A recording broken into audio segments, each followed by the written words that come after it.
दोस्तों इस वीडियो में मैं आपको रोज़ा रखने की नीयत यानी दुआ और रोज़ा खोलने की दुआ शुद्ध उच्चारण के साथ बताऊंगा और उसका अर्थ भी बताऊंगा, लेकिन उसके बाद मैं आपसे कुछ पूछूंगा भी, इसलिए इस वीडियो को पूरा देखिएगा। और अगर आपके पास मेरे सवाल का जवाब ना हो तो किसी से पूछ कर मुझे बताइएगा कमेंट बॉक्स में लिख कर।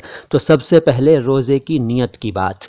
पहली बात तो यह है कि नीयत शब्द का अर्थ है इरादा, संकल्प, आशय। इसलिए नियत मुंह से नहीं कही जाती बल्कि दिल में इरादा कर लिया जाता है। फिर भी अगर आप कहना चाहें मुंह से तो आम तौर पर यह कहा जाता है रोज़ा रखने से पहले कि वबिसौमे गदिन नवैतु मिन शहर रमज़ान, या कुछ लोग कहते हैं बिसौमे गदिन नवैतु मिन शहर रमज़ान। इसका क्या अर्थ है? पहले तो शुद्ध उच्चारण। शुद्ध उच्चारण वही है जो मैंने अभी किया, जिस तरह से मैंने अभी पढ़ा। अब इसका अर्थ क्या है? इसका अर्थ है I intend to keep the fast for tomorrow in the month of Ramadan। यानी मैंने इरादा किया रमज़ान के महीने में कल का रोज़ा रखने का। कुछ लोग ये दुआ नहीं पढ़ते बल्कि वो पढ़ते हैं अल्लाहुम्मा असूमु लका फ़ग़फ़िरली मा क़द्दमतु व मा अख़्ख़रतु। ओ अल्लाह, I shall fast for your sake, so forgive my future and past sins।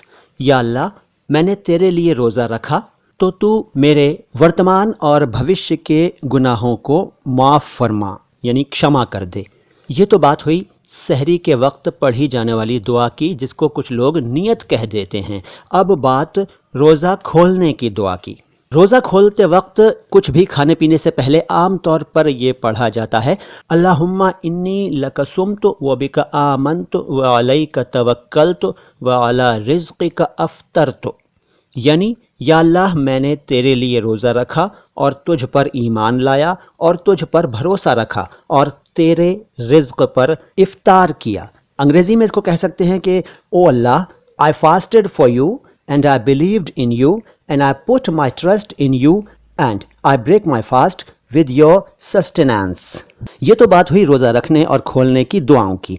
अब मैं आपसे कुछ पूछने वाला हूँ, ध्यान से सुनिए। सबसे पहले तो ये बता दूँ कि मैं खुद भी बचपन से रोज़ा रखने के लिए सहरी में व बेसौमे गदिन नवैतु मिन शहर रमज़ान पढ़ता आया और रोज़ा खोलते वक्त अल्लाहुम्मा इन्नी लका सुम्तु व बिका आमन्तु व अलैका तवक्कलतु व अला रिज़्क़िका अफ़्तरतु पढ़ता आया। लेकिन एक बार मेरे मन में ये विचार आया कि इनके अर्थ क्या हैं। जब मैंने इनके अर्थों पर ध्यान दिया, वही अर्थ जो मैंने अभी आपको बताए, तो मुझे ये समझ में नहीं आया कि जब हम ये मानते हैं कि दिन की शुरुआत शाम से होती है, यानी कि सनसेट के बाद नया दिन शुरू हो जाता है, ये इस्लामिक पॉइंट ऑफ व्यू से बता रहा हूँ, और अंग्रेज़ी पॉइंट ऑफ व्यू से रात के 12 बजे दिन शुरू हो जाता है। तो जब हम सुबह 3-4 बजे नियत कर रहे हैं, मतलब दुआ पढ़ रहे हैं, अव्वल तो नियत करने के लिए किसी दुआ के पढ़ने की ज़रूरत ही नहीं है, इरादा ही काफ़ी है। लेकिन फिर भी अगर पढ़ रहे हैं तो हम कल के रोज़े की नियत क्यों कर रहे हैं? कल के रोज़े की दुआ क्यों पढ़ रहे हैं? हमें तो आज के रोज़े की पढ़नी चाहिए, क्योंकि सुबह 3-4 बजे तो आज का दिन है। गदिन या गदन अरबी में आने वाले कल को कहते हैं, टुमारो। तो हम आने वाले कल की दुआ क्यों मांग रहे हैं? आने वाले कल के रोज़े की नियत या इरादा क्यों कर रहे हैं? आज ही के दिन के रोज़े का इरादा क्यों नहीं कर रहे? एक बात।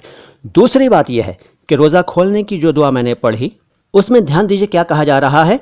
या अल्लाह, मैंने तेरे लिए रोज़ा रखा और तुझ पर ईमान लाया और तुझ पर भरोसा रखा और तेरे रिज़्क़ पर इफ्तार किया। तो ये दुआ हम उस वक्त पढ़ रहे होते हैं जब हमने कुछ भी खाया या पिया नहीं होता है, बल्कि हाथ उठाकर या बिना हाथ उठाए इस दुआ को पढ़ रहे होते हैं। उसके बाद हम खाना पीना शुरू कर देते हैं। लास्ट वर्डिंग पे मेरा ध्यान गया कि तेरे रिज़्क़ पर इफ्तार किया, और अभी हमने जब ये पढ़ रहे हैं तो हमने इफ्तार किया नहीं है, करेंगे, क्योंकि ये पढ़ने के बाद ही हम कुछ खाना पीना शुरू करते हैं ना। तो ये पास्ट टेंस वाली बात क्यों है? भूतकाल का सेंटेंस क्यों है कि तेरे रिज़्क़ पर इफ्तार किया? तो मुझे ये लगा कि ये दुआ तो हमें रोज़ा खोलने के यानी खाना पीना कर लेने के बाद पढ़नी चाहिए। मेरे ख्याल से तो बिस्मिल्लाह पढ़कर रोज़ा खोल लें, खाना पीना शुरू कर लें, और जब खा पी चुके हैं तब ये दुआ पढ़नी चाहिए। ये मेरा ख्याल है। अब यहाँ मैं आपसे ये रिक्वेस्ट करता हूँ, जो लोग भी जानते हैं, कि वो मुझे बताएं कि ऐसा क्यों है। मेरी इन शंकाओं का समाधान करें। अगर आपको नहीं मालूम है तो पूछ कर बताएं, क्योंकि मेरी जानकारी बढ़ेगी। साथ ही मैं आपसे ये भी गुजारिश करूंगा कि कमेंट बॉक्स में उल्टी सीधी बातें न लिखें। میں کسی پر الزام نہیں لگا رہا، کسی کو غلط نہیں کہہ رہا، میرے من میں جو خیال آتے ہیں ان کو بتا رہا ہوں اور اپنی شنکاؤں کا سمادھان چاہتا ہوں۔ بس آج اتنا ہی ہے، باقی اگلے ویڈیو میں۔ میں ہوں معین شمسی اور یہ چینل ہے مائی ہندی مائی اردو۔